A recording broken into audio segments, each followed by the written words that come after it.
A powerful U.S. Congresswoman walked into a Dallas showroom and was treated like a joke. 3 days later, she flipped the script, raising $1.3 million, exposing a hidden culture of silent discrimination and shaking the nation to its core.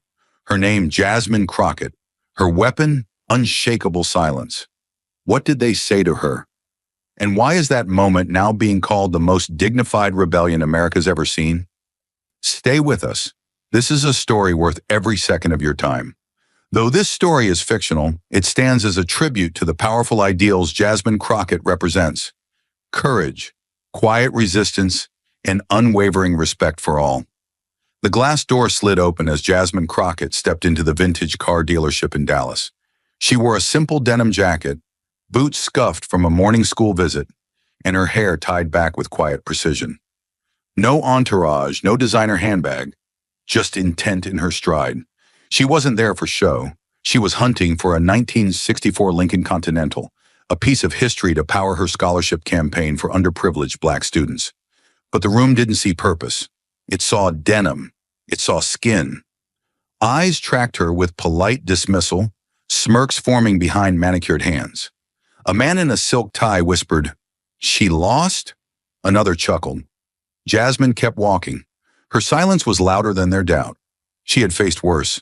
She found the car in a back corner, long, black, and regal. It seemed out of place, like her, yet undeniably commanding. She moved toward it, every step sharp and measured. But the air thickened. Judgments lingered like cheap cologne. Someone muttered, "Wrong place, wrong type." She didn't flinch, didn't answer, but her spine straightened. They didn't know who she was, didn't care. All they saw was a woman who didn't belong.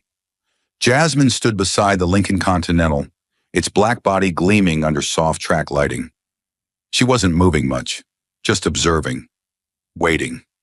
A few employees moved through the space, none in a hurry, none looking particularly busy.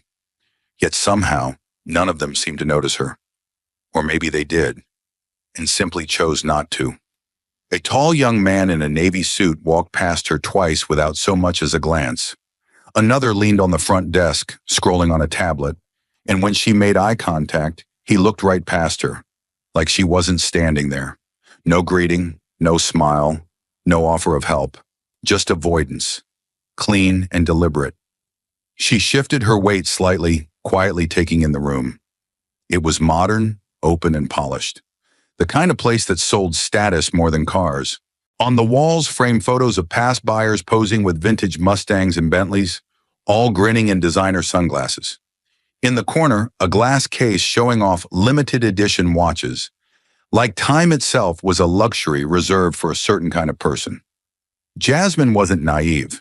She'd walked into places like this her whole life, sometimes in heels and a blazer, sometimes like today, in denim and boots. She knew the look, that quiet calculation, the way someone would glance once, pause just long enough to notice she didn't match the furniture, then move on. Just a few steps away, a woman wearing a bright red pantsuit walked through the door. Almost immediately, a salesman rushed over to greet her with a big smile and cheerful tone. Eager to help, Jasmine stood quietly watching. The contrast hit hard. That woman was white, well-dressed, and carried a designer handbag. And that was all it took, to be treated with respect. Then came the footsteps, measured, precise, deliberate. She didn't turn, but she heard the change in tone. A presence. From the corner of her eye, she saw him. Late 40s, clean-shaven, pressed suit, crisp tie. His gait said manager before the nameplate did. Bradley, it read, tucked into the lapel of his jacket. He didn't approach quickly. He approached like he was checking on a spill. Jasmine finally turned toward him. He stopped at a distance that wasn't rude but wasn't welcoming either. His expression was blank, professional, but not warm. His eyes moved over her in a way that wasn't obscene, but wasn't neutral. From boots to bun, he clocked everything, noted everything. When he finally spoke, his voice was even, but flat. "Can I help you with something?" It wasn't aggressive, but it wasn't service. It was guarded, like she might be a problem. Jasmine's voice cut through the low hum of the showroom. calm, clear, and direct. "Could you tell me more about the Lincoln Continental?" she asked, eyes still on the car. Her tone was professional, measured, no hint of frustration, no sign of confrontation. She was simply asking a question. But in this room, that seemed to be enough to disrupt the order. Bradley didn't answer right away. He stood still for a moment, then tilted his head slightly, like he hadn't quite expected her to speak again. His eyes moved back to her face, then down to her jacket, then her boots. And when they returned to her eyes, something had shifted. The fake politeness was gone. He gave a short laugh, one of those thin, breathy chuckles that aren't meant to be funny. "That car," he said, drawing out the word like it was too heavy to hand over. "It's part of a very special collection, a classic, one of the cleanest models we've ever had." His voice wasn't raised, but there was a stiffness to it now. "It's not usually something people just ask about." Jasmine didn't reply, but he didn't wait for her to. "Most of the time," he continued, "we show that car to collectors, people who have a background in this kind of thing, who know what they're looking at, who understand what something like that really costs." It was a script, polished, practiced, but under every word was the same message. "You're not that kind of person." He didn't say it outright. He didn't have to. It was in his tone, in the way he said people, in the way his eyes lingered, a little too long, on her appearance, her calm posture, her silence. He didn't ask if she was a collector, didn't ask what brought her in, didn't even ask for her name, just moved straight into coded assumptions wrapped in customer service. And then came the line that made it clear. This wasn't about cars anymore. "You'd be surprised how many folks walk in here," he said, "just to take a look. You know, pass through, dream a little." He smiled then, small, tight. "But this car isn't really for that." Jasmine blinked once, slow and steady. She'd heard worse. She'd heard louder. But something about the quietness of this moment made it feel heavier. It wasn't what he said. It was how easily he said it. Like he believed it. Like it wasn't even offensive. Just obvious. She didn't answer. Didn't shift her weight. Just stood there. Gaze steady. Letting the moment reveal itself. That silence, that refusal to shrink, seemed to push something in Bradley. He moved again, slowly, but with purpose. One step to the side, then another. He stopped when he was fully in front of the car, positioning himself between her and it. He wasn't blocking it aggressively. He didn't raise his hands, or his voice, but he stood, like someone making a boundary, a quiet, physical barrier. And he folded his arms, not because he was cold, but because it was the kind of gesture men use to signal control. He didn't look at the car anymore. He looked at her. His tone shifted too. It was lower now, and less performative. "I'm not trying to be rude," he said, the way people do right before they say something dismissive. "But that car is worth more than most people make in a year. The finish, the leather, the detailing, it all requires special care." A pause, then softer. "And protection." He said the word like it carried more meaning than it should. Jasmine noticed. So did he. "You touch something like that," he added, "and if there's a scratch, well, it's a different conversation." He was still smiling, still calm, but it was the kind of calm that tells you, you're not welcome. It was a warning, dressed as professionalism, nothing loud, nothing obvious, just the steady drip of being told, "You're not wanted," without ever hearing the exact words. Jasmine didn't take a step back. She didn't need to. She could feel the pressure of what he was doing, how he used silence, posture, and policy to push her out. He hadn't said she couldn't afford the car. He hadn't told her to leave. But every movement said it for him. The message was clear. This space isn't for you. This car isn't for you. You're wasting my time. And still, she didn't flinch. She stood just as she had before. Back straight, hands relaxed at her sides, gaze unshaken. But everything had changed.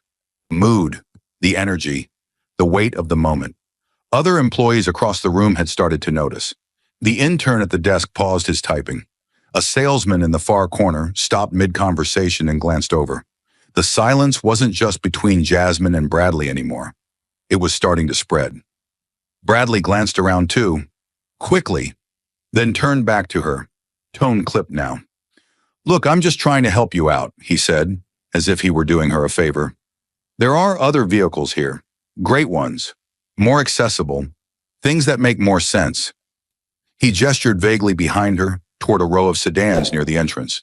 It was the final push, the polite redirection, the suggestion that she go somewhere else, where she belonged, somewhere cheaper, somewhere easier to manage. But Jasmine's silence had power, and Bradley didn't know how to handle it. Most people would have taken the hint by now, walked away, looked down, apologized for making someone like him uncomfortable. But she didn't. She stood right there, chin level, eyes calm, as if his judgment had bounced off her completely. And that unnerved him. The more composed she was, the more exposed he felt.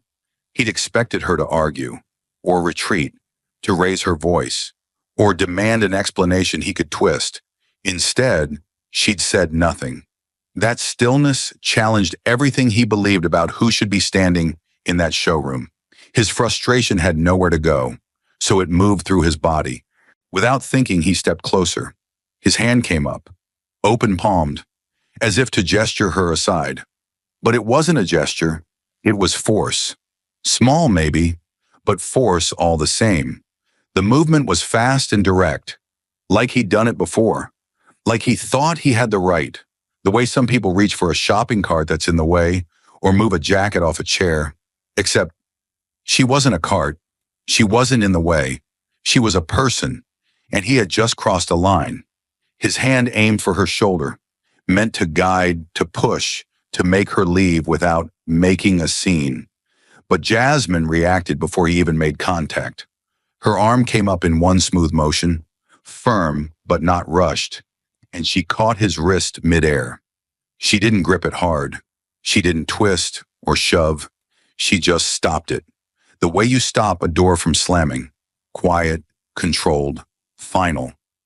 Her fingers wrapped around his wrist with a steadiness that made the whole room feel suddenly very still. Her eyes didn't blink, didn't narrow. They just locked onto his, steady, focused, unshaken. And for the first time in the entire interaction, he froze, not because of fear, but because her calm made him realize exactly what he had just done. She didn't raise her voice. She didn't even look angry. Her tone when she spoke was low, clear, measured, and impossible to ignore.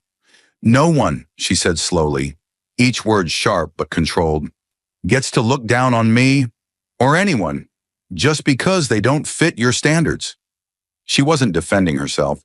She was correcting him. Her voice didn't tremble. It didn't rush. It was the voice of someone who had held her ground before, in rooms with more at stake than this one.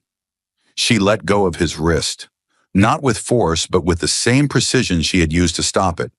And in that small, intentional gesture, she took back control of the space. Bradley stepped back, his face tightening, not in pain, but in panic. The shift in power was immediate and visible. He wasn't just embarrassed, he was exposed. His eyes flicked around the room, as if only now realizing. People had been watching. The intern behind the desk had stopped typing. One of the sales associates had stepped out from behind a car and was now frozen, pretending not to watch while very much watching. The silence wasn't private anymore. It was shared. Something had happened, and everyone felt it. Bradley opened his mouth slightly, maybe to explain, maybe to deny. But no words came out. Jasmine was still standing exactly where she'd been. She hadn't taken a single step back. Her posture hadn't changed. Her hands were now calmly by her sides again. But the message had been sent and received. He had tried to remove her with a quiet push. She had responded with quiet strength. No shouting, no threat, just presence. And that, more than anything, had shattered the power he thought he had. She glanced at him once more, long enough to hold the weight of the moment, but not long enough to linger in it. There was nothing more to prove. She had met his aggression with discipline, his prejudice with poise. She had every right to be furious, to yell, to demand accountability on the spot, but she didn't need to. Her restraint was the loudest thing in the room, and as Bradley stood there, shoulders tense, struggling to compose himself, she turned her eyes back to the car. Because this wasn't about ego. It wasn't even about him anymore. It was about principle, about dignity, and about drawing a line without ever raising her voice, but not far away. Across the polished floor and behind a desk stacked with promotional brochures, a young intern sat frozen, phone held low against his chest, thumb barely touching the record button. He hadn't meant to film anything when the morning began. He was just supposed to file paperwork, shadow sales staff, maybe refill the coffee station. But the second Bradley raised his hand toward the woman who never raised her voice, instinct kicked in. Something inside him whispered, "This means something. Don't look away." So he didn't. He kept filming. From the first passive-aggressive comment to the final standoff, he captured every second. The silence, the stillness, the restraint. An hour later, sitting in the back room with his heart pounding, he uploaded the clip to Twitter. No edits, no music, just the raw footage. The caption was short, typed with shaking fingers. "She didn't yell." He tried to push her anyway. "I'll let this speak for itself." Respect is luxury. Within 15 minutes, the video had over 10,000 views. Another 30 minutes later, it had passed 100,000. And by nightfall, it had crossed 2 million, shared, stitched, reposted across every platform imaginable: TikTok, Instagram, Reddit, WhatsApp groups, news blogs. It traveled faster than the dealership could refresh its website. People weren't just watching, they were reacting. Outrage poured in, like floodwater. The world had seen this before.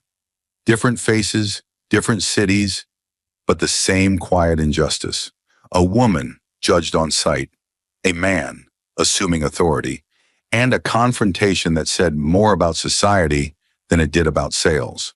Hashtags bloomed like wildfire. Just a Crockett moment, respect is luxury. With See You, the video hit hard because it didn't rely on spectacle. There was no screaming match, no flipped tables, just a calm woman being treated like a threat and stopping that treatment with nothing but words and poise. That somehow made it worse, more painful, more undeniable. People didn't have to imagine what she felt. They knew it. They had lived it. The subtle, slicing tone, the looks, the policies, the sudden need to prove you belonged in spaces that should be open to everyone. Among the first to speak out were working-class Americans, delivery drivers, store clerks, warehouse workers, people who had been talked down to for years just for wearing the wrong shirt into the wrong bank. Their comments flooded the thread. "I wore coveralls into a furniture store once, and the guy told me the prices might be a bit out of reach." I'll never forget it. "She handled that better than I ever could. My hands were shaking just watching." The quiet strength, that's power. That's what respect looks like. Then came teachers, nurses, retail staff, and veterans. One former Marine wrote, "That woman held her ground with more discipline than some soldiers I trained, and she never raised her voice." That's control. That's leadership. Others followed suit. Union organizers, educators, community activists, calling the moment a reflection of what too many people still face daily. We don't need new policies. We need people to stop judging others like they own the room. By the next morning, the story was being covered by local media outlets, then national ones. The headlines varied, but the message was consistent. Congresswoman confronted at dealership. Her silence went viral. The woman who didn't move. The manager who crossed the line. Crockett moment. How one calm response sparked a firestorm. And then, the world found out who she was. Congresswoman Jasmine Crockett, civil rights attorney, advocate for underserved communities, longtime public servant. Suddenly, the internet gasped. The woman Bradley had tried to dismiss, who he thought didn't fit the profile, was someone who had written legislation, fought for educational equity, and spent years lifting up the very people society kept overlooking. But the true impact came not from her title, but from how she chose not to use it. She never said, "Do you know who I am?" She never pulled rank. She didn't have to.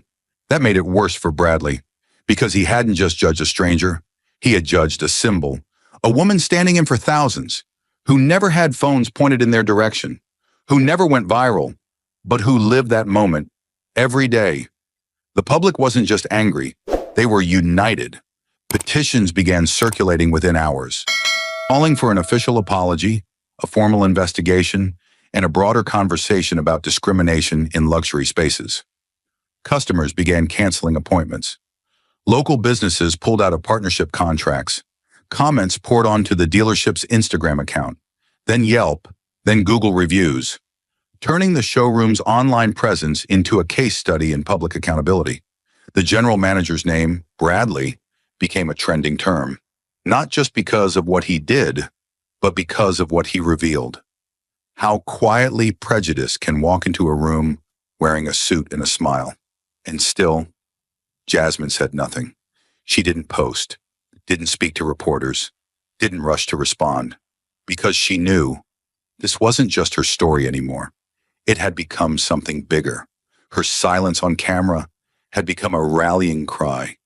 Her stillness had become a mirror, and thousands of people were looking into it, asking themselves how often they'd been on the receiving end of a moment like that. Or worse, how often they'd stood by and said nothing. It wasn't just viral, it was a reckoning. The world had already spoken. The video was everywhere. The headlines had been written. The outrage poured out. And the dealership's public apology, stiff, corporate, and half-hearted, was buried under waves of public backlash. But Jasmine hadn't said a single word. She had stayed silent through it all. And that silence became its own kind of pressure. Not revenge, not performance, just gravity. So when she returned days later, no one expected what she brought with her. She didn't come alone. She arrived just before noon. No cameras, no entourage, just a modest school bus pulling up outside the showroom. The doors hissed open, and a group of young students stepped off one by one, diverse, wide-eyed, most of them wearing secondhand backpacks and thrift store sneakers. Public school kids, some from broken homes, some walking to school each day through neighborhoods filled with closed libraries and empty grocery stores. But today, they were walking into marble floors and glass walls. They were walking into a place that once turned someone like Jasmine away. And she brought them here not to shame, but to show. Inside, the atmosphere cracked the moment she entered. Employees paused mid-task. One salesman actually froze mid-step, a tablet still in his hand. Bradley was nowhere in sight. But his shadow remained. The air was tight with unspoken questions. Jasmine walked forward, steady, each step echoing with calm control. She didn't wear a power suit. She wasn't dressed for a press conference. She wore what she always did: comfort, confidence, and clarity. The children followed close behind her, some whispering, others just taking in the polished room, the expensive cars, the cold stares. She didn't look at anyone. Not yet. She made her way straight to the car, the same Lincoln Continental, still behind the velvet rope, still polished like memory. She stopped in front of it, looked at it for a moment, then turned to face the room. Her voice was clear, soft, but it reached every corner. "I'm not here to buy a car today," she said. The room fell still. "I'm here to buy trust, and I'll be buying it from a place that knows how to treat people with respect. No dramatics, no accusations, just truth. Quiet, steady." It landed like thunder. One of the salesmen took a nervous step forward, but Jasmine held up a hand, not in anger, in control. The students behind her stood still, watching her with quiet awe. They didn't know everything that had happened, but they could feel it, the energy, the eyes on them, the tension in the room. And Jasmine, with the same voice she used to speak on congressional floors, gave them something stronger than defense. She gave them example. "These young people," she said, turning slightly to glance at them, are going to grow up in a world that constantly tells them they need to be more to be enough, more polished, more connected, more approved. But what they need is this, to see that value isn't about the car you drive, the suit you wear, or the zip code you were born in. It's about how you treat people. Period. A pause, the words hung in the air, heavier than any accusation could have been. Last time I was here, I was told, without being told, that I didn't belong, and I stayed quiet. But I'm not quiet today. Not because I want to fight, but because these kids are watching, and I need them to see that there's power in standing still and speaking when it matters. Silence, heavy, unbreakable. Then, Jasmine stepped away from the car, turned to the children and gestured toward the exit. "Let's go," she said softly. "I'll show you what real service looks like." And with that, they walked out, shoulders straighter, eyes brighter, not because they'd won, but because they saw what dignity looks like when it's tested and doesn't flinch. The silence in the bus on the way out of the showroom said everything. The kids didn't ask questions. They didn't need to. They had just seen something real, something you couldn't explain in a classroom. And Jasmine, seated near the front, kept her eyes fixed on the road ahead. The car wasn't what mattered anymore. What mattered was showing those students that dignity isn't a luxury. It's a right, one that had to be defended, even in quiet ways. So she took them somewhere else, somewhere unexpected, not to another showroom with polished glass and chrome finishes, but to a small, weathered garage on the edge of town, a place that didn't advertise status, but lived by service. It sat beside a gravel lot, the signage old and hand-painted, Sam's Auto and Restoration, the kind of place that looked forgotten by time. Rusted fenders leaned against the side of the building, like fallen soldiers. An American flag waved quietly above the door, worn but still proud. The moment the bus doors opened, the smell of oil and steel drifted in. Jasmine stepped down first, the kids following close behind, uncertain, but curious. This wasn't the world of marble floors and velvet ropes.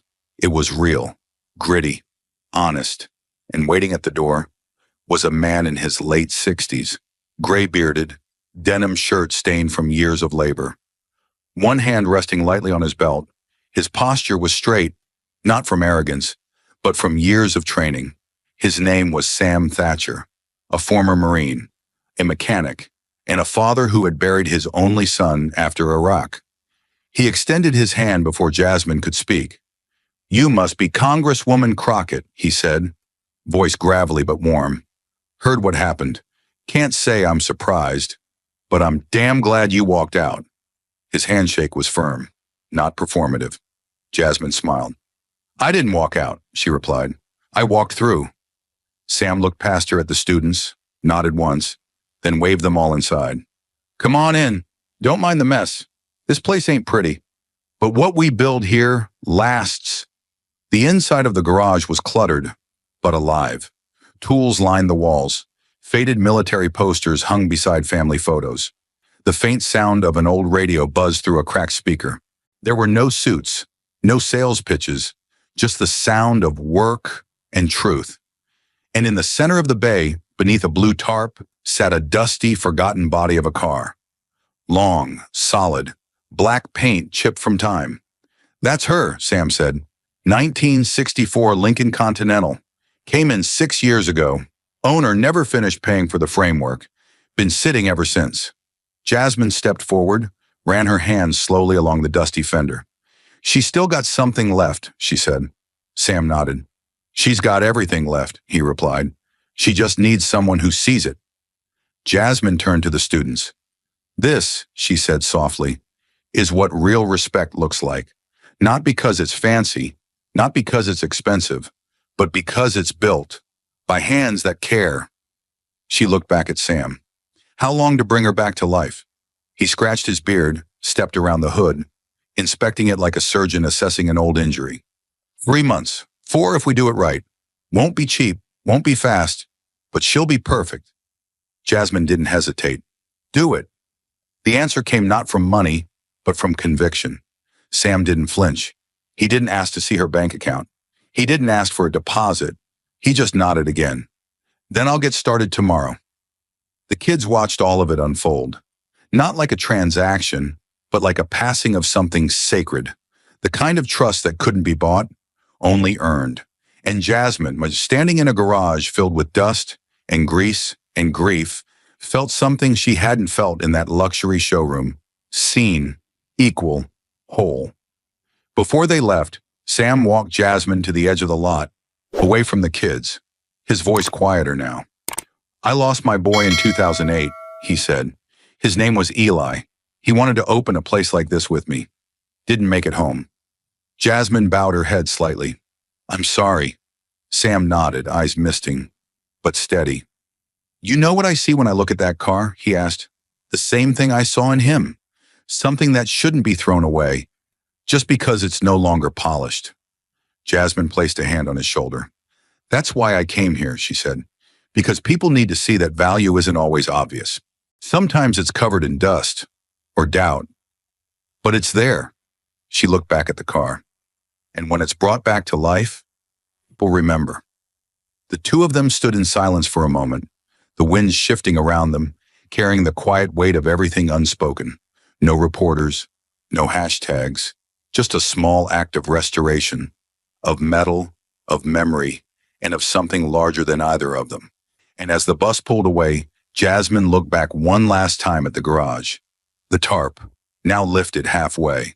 The Lincoln, exposed to light for the first time in years. It wasn't just a car anymore. It was a promise.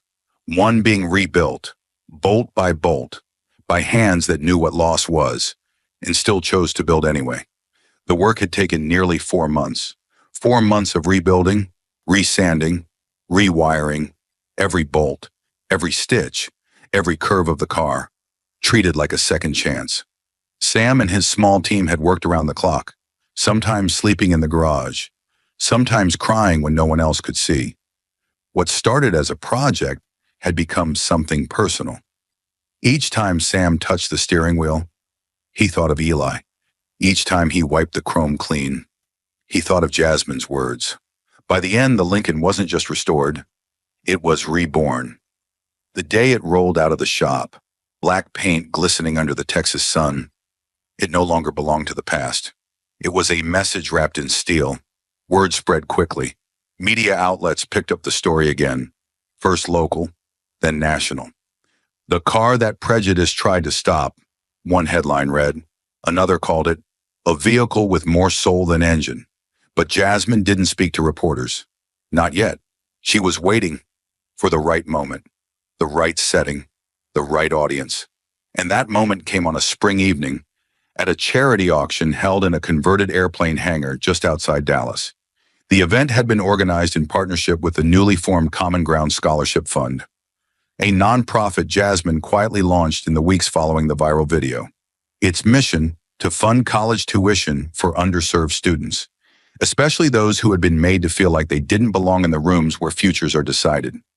The hangar was transformed that night. White lights strung from steel rafters, chairs lined in perfect rows. The Lincoln Park Center stage, like royalty. A velvet rope circled the car, but it wasn't there for protection. It was for reverence. Guests began to arrive in formal wear, business suits, cocktail dresses, but they weren't the only ones in attendance. Jasmine had made sure of that. Sitting in the front 2 rows were the same students who had walked with her through that dealership.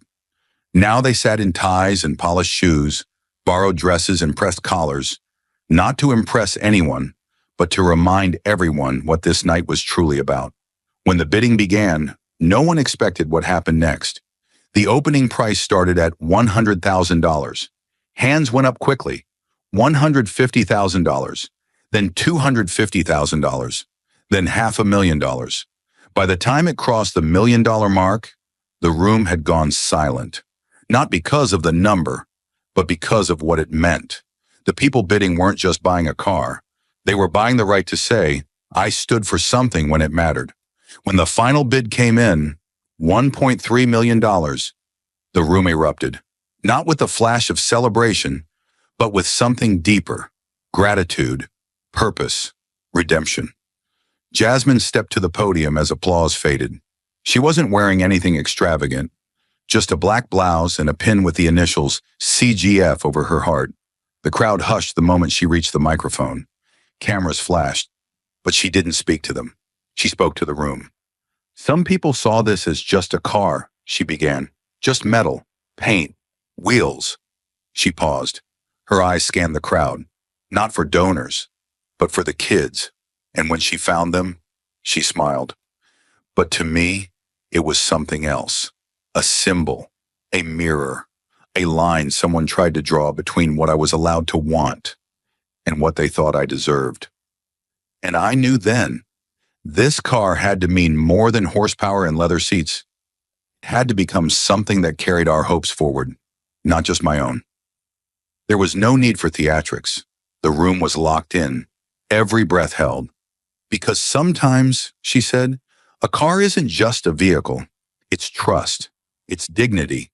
It's a dream waiting to be driven toward a future that doesn't ask you to prove you belong. Her words landed like a quiet thunder, the kind that echoes long after the sound fades. And tonight, that dream raised $1.3 million for kids who deserve the kind of yes too many of us had to fight for. That's not charity. That's justice. The applause didn't explode. It built, slow, deep, rising with meaning. People stood, not because it was expected, but because it felt necessary. Jasmine stepped away from the podium, walked toward the students, and knelt to meet them at eye level.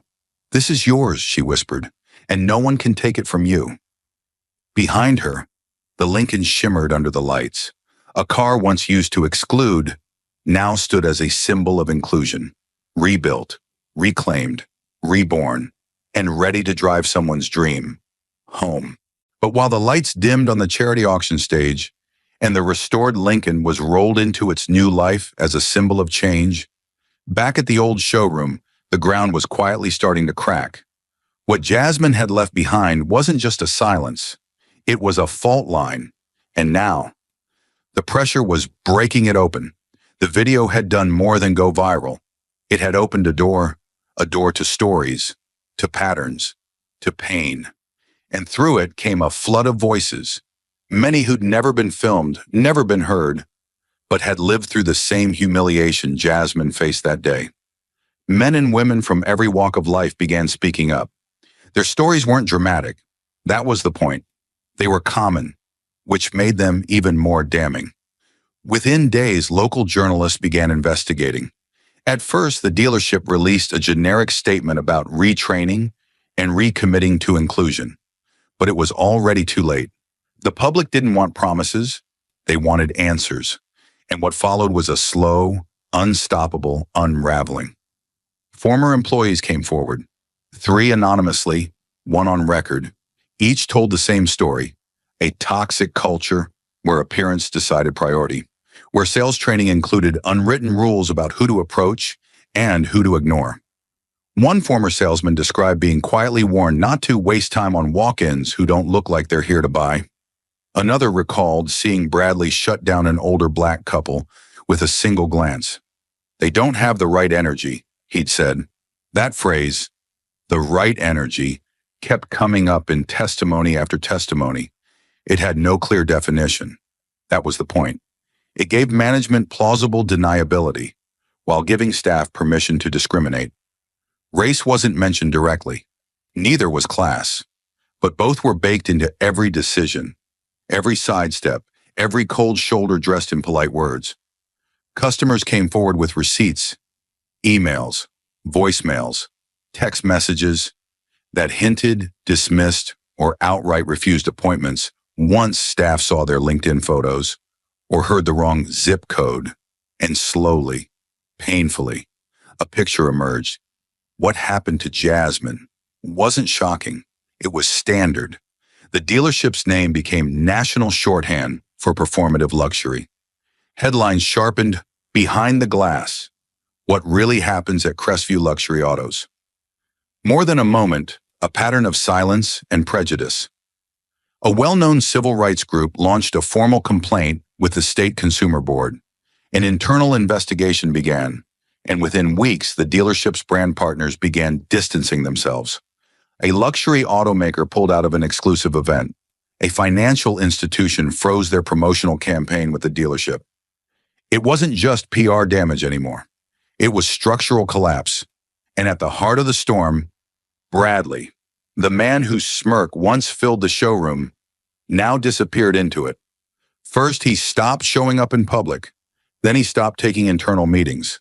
Staff reported seeing him only once after the video went viral, pacing in his office, red-faced, shouting into his phone. Then one day without announcement, his nameplate was gone, just like that. Official word came through a line buried in a company memo. Effective immediately, Bradley Hart will no longer serve as general manager of Crestview. There was no farewell, no accountability, no apology. When a local reporter tracked him down outside a gated community 2 towns over, she asked one simple question. "Do you regret what happened?" Bradley stared at her for a long second. Then he turned away, opened his car door, and muttered, "I have nothing to say." It was the last time anyone saw him in public. Back at the dealership, the staff tried to recover. But the air had changed. Walk-ins slowed to a trickle. Former customers canceled appointments, citing ethical reasons in email after email. One longtime client posted a public letter. "I don't want to spend my money where people are evaluated before they even speak." Inside the building, tension tightened. Every interaction felt like it was being watched. Salespeople whispered about hidden cameras, about surprise audits, about when they should start looking for other jobs. A few tried to stay optimistic, but most knew the truth. You can't sell trust once you've proven you don't know how to give it. And while the management scrambled to repaint their image, Jasmine stayed silent. She gave no comment on the firing, no reaction to the headlines, because she knew the lesson was already written, not by her, but by the world watching. The injustice had been quiet, but the response was not. The moment Bradley laid a hand on her, he didn't just cross a line. He revealed how many people had been pushed out of places like that long before her. How many had walked away quietly, alone, unseen. Jasmine's story wasn't about one car, one man, one dealership. It was about how we build spaces and who we allow to stand in them. Now the doors of Crestview were still open, but fewer walked through them, and every empty seat was a reminder. Respect isn't a luxury, it's the cost of doing business. The cracks in Crestview's marble floor had barely settled before something deeper began to stir across the country. The viral video may have started with one woman in a dealership, but its resonance echoed far beyond Dallas. Across towns, cities, suburbs, Americans began looking inward and speaking up. The quiet wrongs, the subtle humiliations, the sharp, wordless rejections. It was all flooding to the surface, on social media, on podcasts, in barbershops and diners. People began to say what they had carried alone for years. "I know that look. I've felt that pause. I've lived that silence." At first, it was small. A woman in Atlanta shared how she was once followed around a luxury department store because she wore a hoodie after work. A nurse in Chicago described being told to use the service entrance while trying to cash a check on her lunch break. A farmer in Idaho remembered how a banker looked at his calloused hands before saying, "We don't do small loans here." These stories weren't loud. They were quiet, and that was what made them powerful. The same pattern, the same look of doubt, the same assumptions, made not from truth, but from appearance. But the flood didn't stop there. Then came the men who had grown up taught to stay silent, men who had worked hard, served their country, raised families, and still, in small corners of their lives, were made to feel less than. They were construction foremen who'd been ignored in high-end restaurants, veterans who were questioned while shopping for a suit, retired factory workers who had walked into a bank and been offered pamphlets instead of help. They hadn't spoken then, but they were speaking now. A 68-year-old former Marine from Ohio wrote, "I was in uniform when I came home from Vietnam. I still remember the bank manager who told me to come back with someone more appropriate." I never told anyone. I didn't want to seem bitter. I thought I had to just take it. But seeing Jasmine stand there and say no without yelling, I realized something.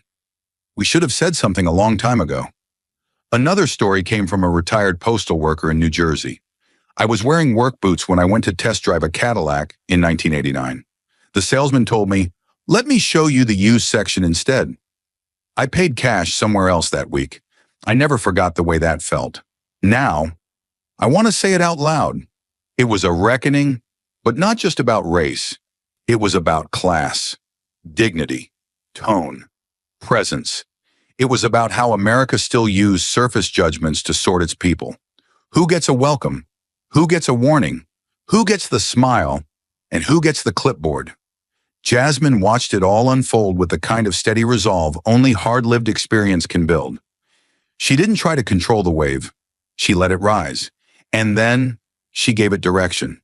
2 weeks after the Lincoln auction, she stood at a podium again, this time in front of small business owners, service workers, educators, and veterans. No lights, no velvet ropes, just truth in the room. She called the campaign Silent Bias, Loud Voices. The mission was simple, but sharp, to hold companies accountable not just for what their policies say, but for what their employees do when no one's watching. It wasn't about catching people being bad. It was about retraining what respect means when no one's earned it yet. Jasmine looked out across the crowd and said, "Too often we're taught that silence is strength, that if someone judges you, you prove them wrong by rising above it. But what if we didn't have to prove anything? Just to be treated like people?" This isn't about lawsuits, it's about culture, about retraining the muscle memory of our nation's service industries to greet everyone with equal dignity. No exceptions. Not because they might spend money, but because they walked through the door. The room stood still, not from shock, from agreement. This was the conversation they'd been waiting for. From corner stores in Mississippi to diners in Montana, people began printing the Silent Bias Pledge and taping it in their windows. It wasn't flashy, it wasn't corporate, but it said everything. We don't judge by clothes, we don't judge by voice, we judge by nothing at all. You walk in, you're seen, you're served. The campaign gained momentum in unexpected places. A chain of mechanic shops in Detroit held training sessions. A family-owned furniture store in Virginia made the pledge part of its hiring process. A small-town bakery in Kansas offered discounts to customers who shared their bias stories in the community notebook by the register. On TikTok, a trucker from Missouri told his 700,000 followers about a time he'd been denied service for wearing overalls. "That ain't happening here," he said, pointing to the sticker on his rig. Number, silent, bias, loud voices. But the most surprising shift came from a place few expected. Old men who had once believed silence was survival. They began appearing on local radio, in letters to the editor, in slow, gravelly-voiced interviews. Not shouting, not demanding, just telling the truth. "I kept quiet for 30 years, one man said on a podcast. But if she could stand there in that showroom and not move, then I can sit here and say my piece." One clip from a small-town news segment went viral. An 82-year-old farmer in suspenders and a flannel shirt telling a local anchor, "I was made to feel small in a bank lobby in 1973. I didn't tell my wife, I didn't tell my sons, but I'm telling you now. That wasn't right, and it still ain't." It wasn't a campaign anymore. It was a movement, not led by shouting, not fueled by anger, but carried by the quiet, relentless voices of people who had had enough of being measured before being met. Jasmine didn't speak at every event. She didn't need to. What she'd done had already spoken loud enough. She simply stood at the edge of a moment and let it rise, not with fire, but with focus. Because sometimes justice doesn't come with noise. Sometimes it comes with someone standing still and refusing to be pushed out of the room. The world had kept moving. The silent bias campaign had taken root in small towns and big cities alike. Letters kept pouring in. More businesses signed the pledge. Jasmine stayed visible, but focused. Her message remained clear. This was not about outrage. This was about correction, quiet correction. Her days were filled with meetings, school visits, late-night calls about funding and outreach. But nothing she had done, not the auction, not the speech, not even the movement, prepared her for the call she received one rainy Tuesday afternoon. Her assistant handed her the phone, her expression unreadable. "It's someone claiming to be Bradley's father," she said softly. "He didn't leave a last name, just asked if you'd hear him out." Jasmine hesitated for half a second, then took the phone. She didn't know what to expect. A defense? A plea? A veiled threat? What she got was none of those things. What she got was a voice, old, worn, layered in the kind of sorrow that didn't come from headlines, but from something deeper. "Congresswoman Crockett," the man began, his tone steady but heavy. "My name is Thomas Hart. I'm Bradley's father. I'm 72 years old. I served 2 tours in Vietnam. I've watched this country rise and fall, and try again." There was a long pause, then quieter. "I taught my son about service, about discipline, about honor. But somewhere along the way, I must have taught too little or too softly, because what he did to you wasn't just wrong. It was a failure of everything I tried to build in him." Jasmine stayed silent, letting him speak. The line between them felt fragile, like holding breath. "I'm not calling to make excuses," he said. "I'm calling because I needed you to hear this from someone who still remembers what respect means. You didn't yell. You didn't strike. You didn't humiliate him. But you broke him, not out of vengeance, out of truth. You held up a mirror, and he saw what he had become, and so did I." There was a tremor in his voice now. Not weakness, but weight. "I used to tell him that a good soldier doesn't judge who he stands beside. He just stands for all of them. Maybe I should have said it louder. Maybe I should have lived it more myself. But what I couldn't teach him, you did. You taught him through grace and silence and patience. You taught him the hard way, but you did it." Jasmine felt something shift in her chest. Not sympathy, not forgiveness, just something human, something real. "I can't undo what he did," Thomas said, "but I can thank you.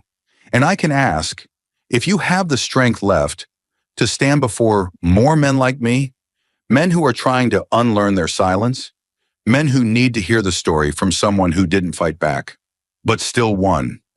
Another pause. "I'd like to invite you to speak at the National Veterans Congress this fall," he said, "not as a politician, not even as a guest, but as someone who reminded an old soldier what dignity still looks like, even when it's under fire." The call ended not with fanfare, but with a quiet thank you and a silence. That meant something had shifted. When fall arrived, Jasmine stood backstage in a vast convention center in Washington, D.C. The room beyond the curtain buzzed not with media frenzy, but with the low murmur of men and women who had worn the weight of uniform, of duty, of scars. Over 3,000 veterans sat shoulder to shoulder, not to debate war or politics, but to hear from someone who had never picked up a weapon, but had held her ground like it was won.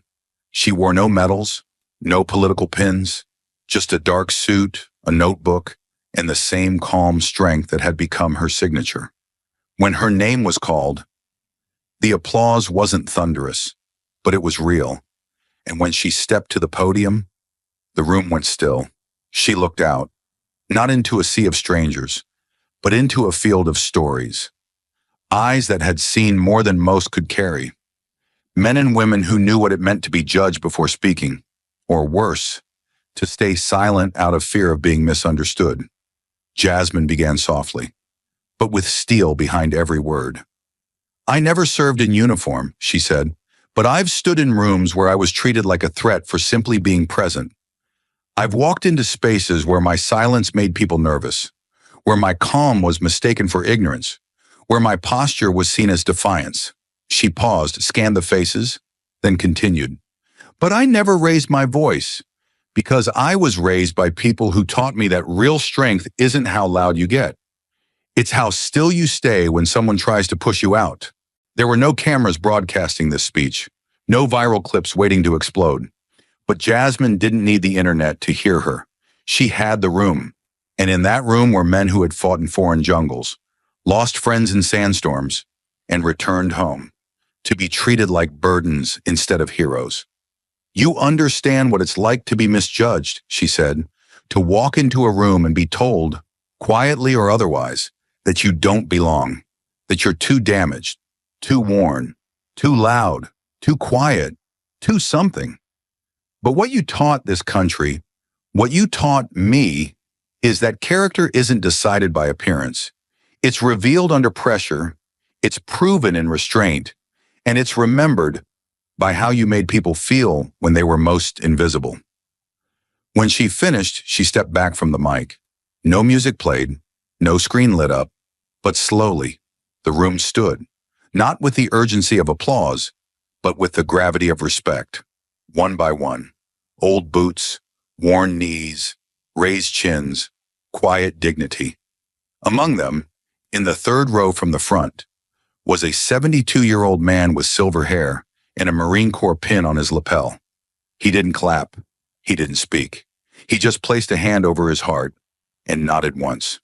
Because sometimes redemption doesn't come with cheers. Sometimes it comes with silence. And a single honest gesture from a man who finally understood what it means to stand at attention. Not for rank, but for principle. As the last veteran lowered himself slowly back into his chair, and the standing ovation faded into silence, Jasmine remained still. Not frozen, but grounded. The lights above her were dim, the stage bare, the air in the room thick with a kind of reverence that words couldn't quite touch. She had said what needed saying, but something in her chest told her, it's not finished yet. There was one more truth to speak, one more line that hadn't been drawn in chalk or shouted through microphones, but carried quietly inside her. Through every moment of injustice, every silent dismissal, every time she was told, without words, that she didn't belong. She stepped forward again. No notes, no teleprompter, no applause cue. Her voice, though quiet, returned with more weight than before. There's one thing I want to leave you with, she said, eyes scanning the room again. Something that's been with me since the moment I was judged in that dealership. Not for my character, not for my purpose, but for the cut of my jacket and the color of my skin. She didn't blink. She didn't look down. The way we treat people who are not like us, she said slowly, letting each word land, is the way the world will treat us in return. The silence in the room was deeper now, not empty, but charged. If we teach our children to fear difference, they will grow up afraid of themselves. If we teach our workers to scan for signs of status before offering basic kindness, then we turn our businesses into battlegrounds. And if we allow judgment to wear a smile and call itself policy, then we lose more than dignity. We lose direction. She paused, not for effect, but to breathe through it. No one is too young to deserve respect. And no one, she said, voice rising just slightly, is too old to relearn how to give it. A murmur moved through the crowd. Some nodded. Others closed their eyes. A few wiped tears they hadn't expected. And near the back of the room, an older woman in a wheelchair whispered to the man beside her, "That's it. That's the truth we forget." Jasmine continued, voice unwavering.